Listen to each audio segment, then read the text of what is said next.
Hey everyone, welcome back to another episode of Wisco Whiskey Review. My name is Jeff, and tonight we're going to be taking a look at the Four Roses Small Batch Select. Now it's been a little while since I've made a new video. I want to apologize for that. I had a week-long vacation and then I moved into a new place, which took about 2 weeks or so to get the moving process out of the way. So I've got different background behind me. I'm in a new location. And then I also had a tooth pulled, which, you know, that took a little bit to get over too. So it's been a busy month and a half, but I'm looking to get back into this, do some more reviews for you guys, and just kind of dive back in. So with this one here, I figured this would be a good one to start with. This is Four Roses Small Batch Select. Four Roses' newest expression of their core lineup. So they've got 4 different ones. This is the newest one. Came out last year in 2019. We got it here in Wisconsin. I believe it was this summer, 2020, June or July, something like that. It's 52% ABV or 104 proof. It's non-chill filtered, which means they don't do chill filtration on it, which leaves some of the oils and esters, congeners, things like that in the whiskey to give it more of a full mouthfeel, and also some people argue more flavor as well. But it just means that it's not as filtered as some of the other ones out there. This is a blend of 6 out of their 10 different recipes. So they've got 5 different yeast strains and 2 different mash bills at Four Roses.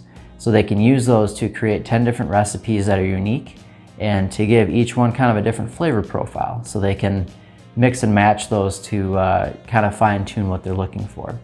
So this is a mix of 6 of those 10. I believe their small batch is a blend of 3 of those recipes. So this one mathematically should be a little bit more complex.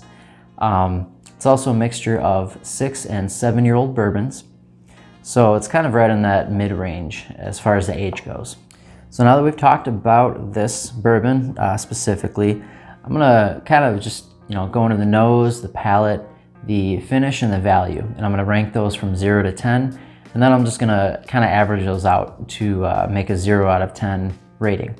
And again, as always, this is all subjective, right? So my taste, my nose is gonna be completely different, maybe slightly different, or possibly kind of the same as some other people out there. So this is just my opinion, this is my experience, and even with the same person, someone can experience whiskey differently. They can, pick out different notes depending on the time of the day, what they had to eat or drink before that. There's lots of different factors that go in. So this is kind of just a snapshot of right now, this is what I'm picking out and this is how I feel about it. So again, take it with a grain of salt. You can comment after this, tell me if you agree with me, if you disagree, what your thoughts are on this one if you've had it. So we'll take a look at the color here quick. I'm not gonna grade it, but just taking a look. It's kind of that medium range, kind of a golden amber or like a light copper. Again, 6 to 7 years old. It's right in that mid-range. It's not super young, it's not super old. So it's got, some decent color to it. All right, so now let's get into the nose. There's really nothing like one specific flavor or scent that I'm getting out of this. It's jumping out of the glass at me. I'm getting a little bit of, your typical bourbon, your vanillas, your caramels.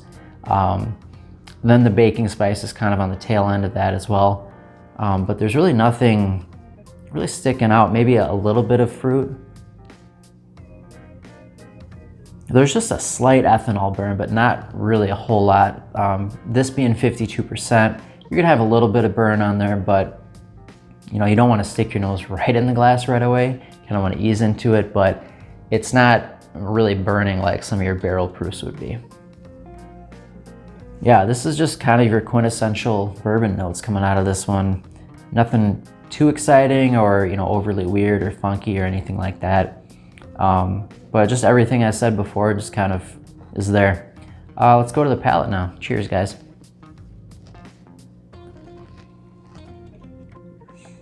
So as you can tell with the level of this bottle, it has been open a little bit. I gave it a little bit of time to breathe.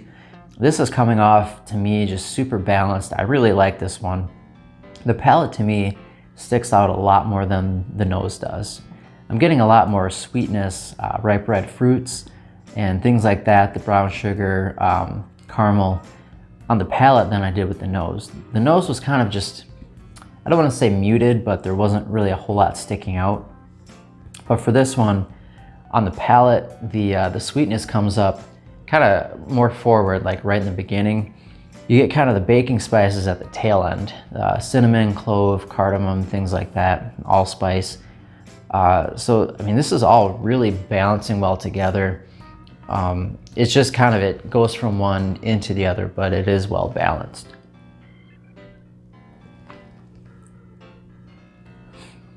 Yeah, this is just a really good sipper right now. I'm really liking this one. It's, like I said, it's cherry. I'm getting almost like a little bit of red raspberry or something like that too, just red fruits in general. On the front end, the caramel, brown sugars there. And then it's not really a deep sweetness like brown sugar would be, or molasses. It's more of kind of your bright, shiny sweetness, if that makes any sense. And then, like I said, the tail end, you get the baking spices in there. Again, whether or not, a little bit more proof would add or subtract from that, I'm not really sure. I like things right around 100 proof, personally. That seems to be my wheelhouse. So with this being 104 proof, that's right where I tend to like a lot of my bourbons, especially, for getting a lot of the flavors out. Too much can kind of overpower the flavor to where all you taste is the ethanol. And then sometimes, not enough proof can just taste watered down and thin. Again, with this being non-chill filtered, I get a little bit more of the kind of the coating on my mouth. Just coats the mouth well. It's got that kind of oily feel going on. Whether or not that's just my brain telling me that or not, it's hard to say, but it doesn't feel thin. That's, I guess, what I want to say. It drinks well. So that's the palate. Let's go into the finish. So the finish is going to be the flavors that are at the tail end of everything after you've already swallowed and tasted it, like which flavors are still around and whether they last for a long time or not. So on a lot of bourbons, a lot of the times I get sweet up front and then spice on the very end of it. And then for the finish, there's just spice and that's all. But this one tends to kind of hold some of that sweetness through to the very end. So it's just very consistent with the beginning and the mid palate. It kind of carries through right to the end. I'd say it's about a medium long finish. So it's not super long, but it doesn't disappear either. It just kind of, sticks around for a little while. All right, so now we're gonna rate the nose. Now, I've kind of already talked about it, your quintessential bourbon notes, but nothing really that jumped out of the glass at me. And sometimes that can be fun if there's a really dominant, cherry or dominant oak or something like that. We'll try the nose here again. It's a little mellow, it's a little mild, just with a little bit of ethanol in there.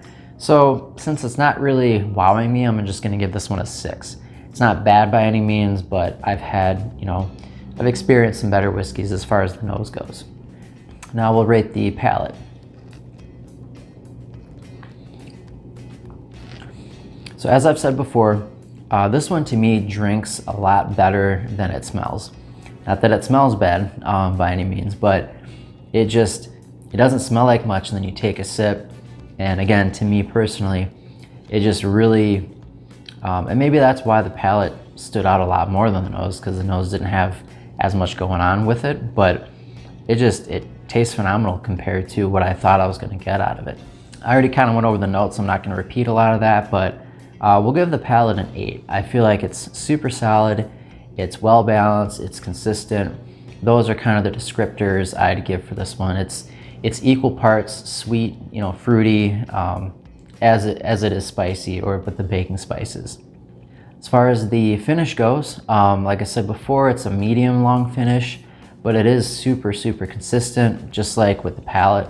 It doesn't really take you in any weird directions, and it finishes out, very, very pleasant. So I think I'm gonna give this one a 7. It's up there as far as finishes go for me. So now we're gonna talk about the value last, and this is a $60 bottle in most places of the country from what I could find. The fact that it's not allocated or not a limited edition or anything like that, easy to find for most people. That to me says a lot, and that affects my value rating quite a bit because you know, it's really hard for some to go out and hunt those really hard to find bottles, especially during like bourbon hunting season, which happens to be right now, or the start of right now. So to be able to find this, you know, for $60, this to me is a bottle that you would drink, you know, maybe on the weekends, or if you have people over, something, you know, kind of semi special occasion. It's not a $200 bottle by any means. And I don't think it really would drink like one. I'd say this, you know, definitely kind of hits a little bit harder than a $60 bottle. Not in proof wise, but flavor and consistency. I'd say this is definitely worth 60 bucks. I know there's some other really good ones in that range. You've got your Old Forester 1920.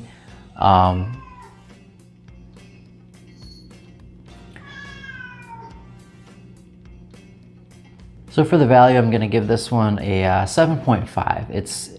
I'd say again, it's worth the $60. If you can try it in a bar, or you know, if you want to get this as a weekend sipper or want to share with friends, I think this is a fantastic choice. And I don't think you're really going to hate this one. All right, so that brings us to our total average. Now, if my math is correct, that's going to be 7.1. So just over 7. I'd say that's a really good score for this. Again, you know, some people might agree or disagree, but let me know in the comments what you thought about this one. If you really like it, if you didn't like it, if it's something you're going to stock up on.